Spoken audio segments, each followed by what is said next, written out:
కేరళలో ఐఏఎస్ అధికారిగా పనిచేస్తున్న కృష్ణతేజ ఏపీకి రానున్నారు. డిప్యూటేషన్పై ఆంధ్రప్రదేశ్ వెళ్లేందుకు అనుమతి లభించింది. ఈ శుక్రవారం డీఓపీటీ ఉత్తర్వులిచ్చింది. ఏపీలో ఆయనకు పంచాయతీ రాజ్ శాఖ బాధ్యతలను అప్పగించే అవకాశం ఉంది. ప్రస్తుతం కృష్ణతేజ కేరళలోని త్రిశూర్ కలెక్టర్గా బాధ్యతలు నిర్వర్తిస్తున్నారు. సమర్థవంతమైన ఐఏఎస్ అధికారిగా పేరు తెచ్చుకున్నారు.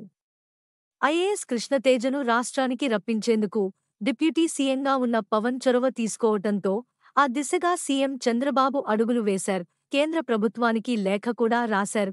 ఈ లేఖపై సానుకూలంగా స్పందించిన కేంద్రం ప్రభుత్వం ఆయన ఏపీలో బాధ్యతలు నిర్వర్తించబోతున్నారు. ఏపీలోని పల్నాడు జిల్లాకు చెందిన కృష్ణతేజ ప్రస్తుతం త్రిశూర్ జిల్లా కలెక్టర్గా ఉన్నారు. ఐఏఎస్గా బాధ్యతలు స్వీకరించిన నాటి నుంచి ఆయన అద్భుత పనితీరుతో తనదైన ముద్ర వేస్తూ